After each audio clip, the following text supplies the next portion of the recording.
Assalamualaikum warahmatullahi wabarakatuh. Setelah kematian Stilicho pada 408, Alaric masih mencoba negosiasi dengan Kaisar Honorius. Ia meminta emas dan tanah di Pannonia, namun ditolak. 6 minggu setelah kematian Stilicho, Alaric menyadari betapa lemahnya pertahanan Romawi Barat di Italia. Ia dengan segera menyusun rencana untuk menyerbu pusat peradaban Romawi Barat tersebut. Selain itu, ia juga mengirim surat tentang penyerbuan ini pada saudara iparnya Ataulf untuk bergabung dan memperkuat pasukannya. Setelah memasuki Italia, Alaric menjarah kota Ariminum dan kota-kota lainnya tanpa perlawanan dan terus bergerak ke selatan dan mendekat ke Roma. Akhir tahun 408, kota Roma yang menampung 800.000 penduduk akhirnya dikepung oleh Alaric. Penduduk Roma kalang kabut. Banyak dari mereka yang sampai merencanakan ritual pengorbanan ala pagan hanya untuk menangkal orang-orang Visigoth memasuki kota. Situasi di Roma semakin kelam ketika Alaric telah menduduki sungai Tiber yang merupakan jalur masuknya perbekalan ke Roma. Pemerintah kota akhirnya menjatah gandum menjadi setengah, lalu sepertiga. Kelaparan dan penyakit menyebar dengan cepat ke seluruh kota. Mayat-mayat yang membusuk berserakan di jalan. Senat Romawi kemudian mengirim 2 utusan mereka ke Alaric dan memintanya untuk mundur. Bukannya menyampaikan pesan yang dimandatkan oleh Senat, kedua utusan tersebut malah sesumbar pada Alaric dengan mengatakan bahwa orang-orang Romawi telah dilatih dan siap untuk berperang. Alaric pun tertawa dan berkata, rumput yang paling tebal lebih mudah untuk dipotong daripada yang tipis. Kedua utusan bertanya, apa yang kau inginkan agar kalian mundur? Alaric menjawab, emas, perak, pangan, dan rakyatku yang kalian jadikan budak di kota. Kedua utusan tersebut bertanya sekali lagi, apa yang akan kami dapatkan? Alaric segera menjawab, kehidupan. Pada akhirnya, Romawi Barat dipaksa untuk memberi Alaric 5.000 pound emas, 30.000 pound perak, dan 4.000 mantel sutra. Para budak suku Goth di Roma dilepaskan dan bergabung dengan Alaric, sehingga meningkatkan jumlah Visigoth sekitar 40.000 orang. Desember 408, Alaric meninggalkan Roma dan bergerak ke Etruria. Pada Januari 409, Senat Romawi mengirim duta besar mereka menuju istana kekaisaran di Ravenna untuk berdamai dengan orang-orang Goth. Mereka juga mengusulkan agar Honorius menyerahkan anak-anak para bangsawan sebagai jaminan agar Alaric menjadi aliansi kekaisaran. Kaisar Honorius yang berada dalam pengaruh Olympius menolak dan memanggil 5 legiun yang berjumlah 6.000 prajurit dari Dalmatia untuk bergerak ke Roma.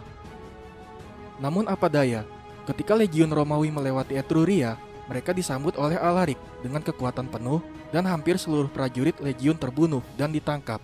Hanya 100 prajurit yang berhasil selamat dan mencapai Roma. Di sisi lain, Ataulf dan pasukannya melintasi pegunungan Alpen Julian untuk bergabung dengan Alaric. Kaisar Honorius yang mendengar kabar tersebut segera memanggil semua pasukan Romawi yang berada di Italia Utara untuk menyambut Ataulf.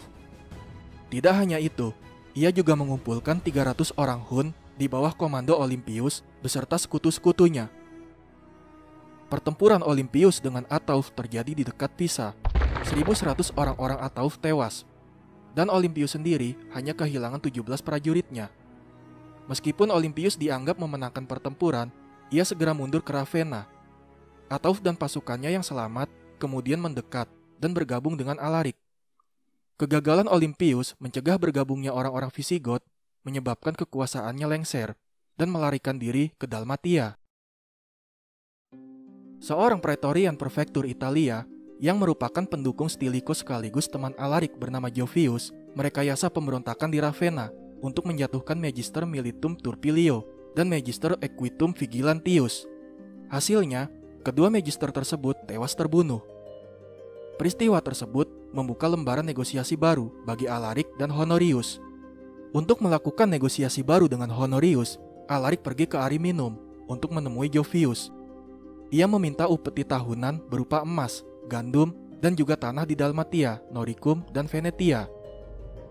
Sebagai perantara negosiasi Alaric dan Honorius, Jovius menulis surat secara pribadi dan mengirimnya kepada Kaisar.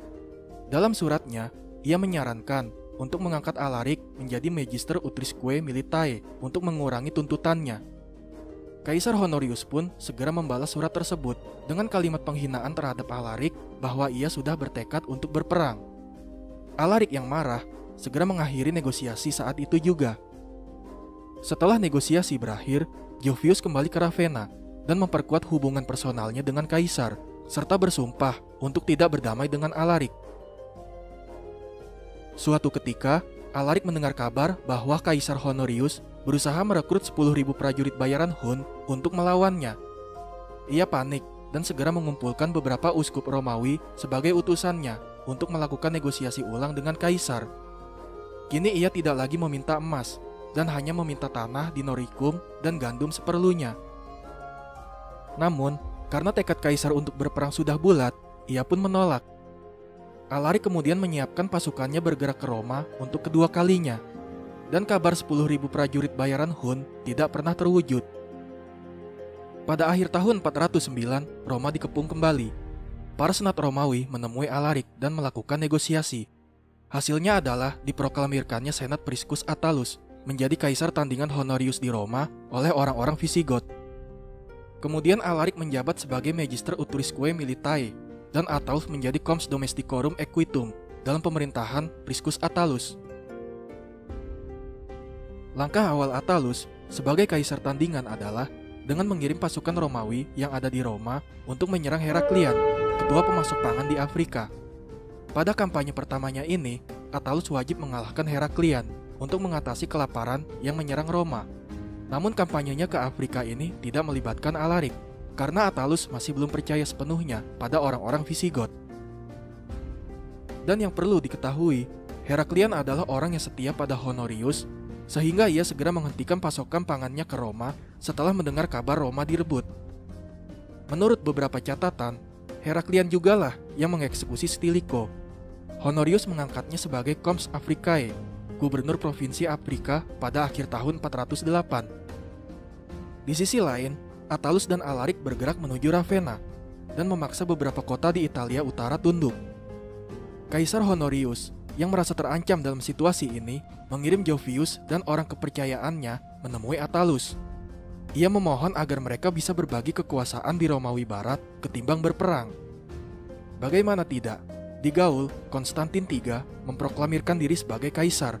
Di Roma, Attalus diproklamirkan oleh Visigoth. Pada negosiasi tersebut, Attalus menolak permohonan Honorius. Ia hanya akan melakukan negosiasi tentang di mana tempat pengasingan yang cocok bagi Honorius. Mendengar hal itu, Jovius pun beralih haluan menjadi pendukung Attalus dan diangkat menjadi bangsawan oleh tuan barunya. Jovius yang telah membelot turut menyampaikan keinginannya pada Attalus agar Honorius segera dibunuh, namun Attalus menolak. Kaisar Honorius semakin terancam dan bersiap melarikan diri ke Konstantinopel. Namun ketika 4.000 prajurit bala bantuan dari Romawi Timur tiba di dermaga Ravenna, ia menunda pergi dan lebih memilih menunggu kabar dari Heraklian tentang bagaimana hasil pertempurannya di Afrika. Harapan disambut dengan gembira. Heraklian ternyata berhasil mengalahkan pasukan Attalus. Hal ini tentunya akan mengancam kehidupan para penduduk Roma dan juga Visigoth dengan hadirnya kelaparan. Alarik yang mengetahui kabar kekalahan tersebut sebenarnya ingin mengirim orang-orang Visigoth untuk menyerang Afrika, namun hal itu ditolak oleh Attalus. Aroma pengkhianatan tercium lagi pada diri Jovius. Ia yang memang dari awal adalah teman Alarik menasehatinya untuk segera menyingkirkan Attalus.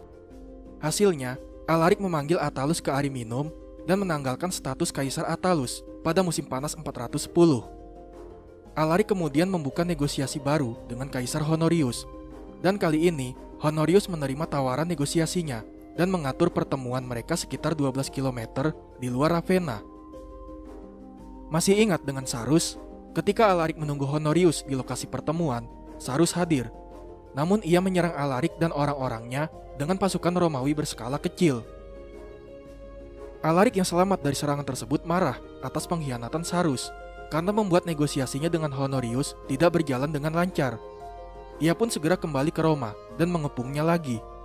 Ini adalah yang ketiga dan terakhir kalinya Alarik mengepung Roma.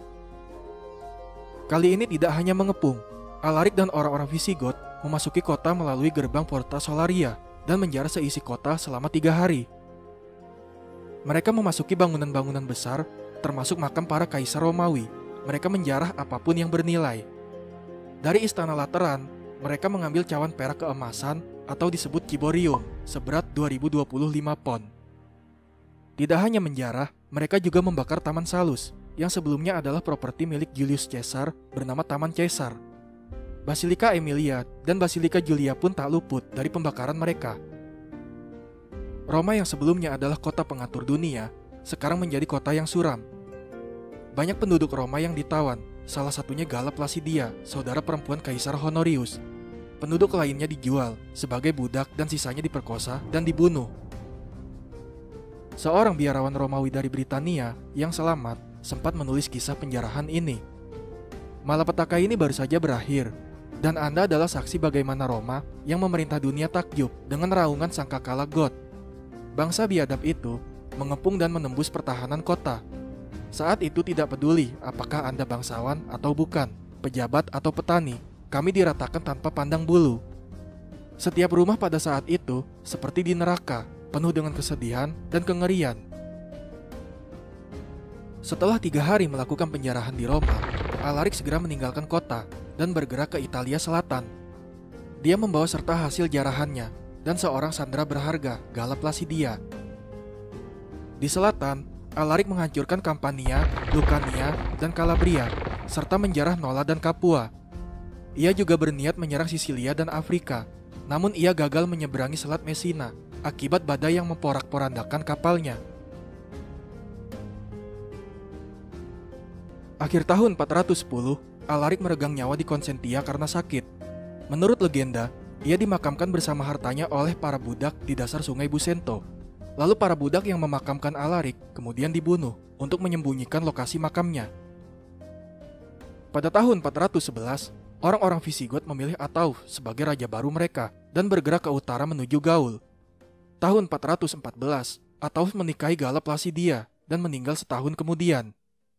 Tahun 418, Visigot mendirikan kerajaan baru mereka di barat daya Gaul. Pada 451, kerajaan Visigot bersekutu dengan Romawi Barat untuk melawan Attila the Hun di Battle of the Catalaunian Fields. Penjarahan Roma terjadi lagi pada tahun 455 oleh orang-orang Vandal, kali ini lebih parah dari apa yang dilakukan Alaric dan orang-orang Visigot.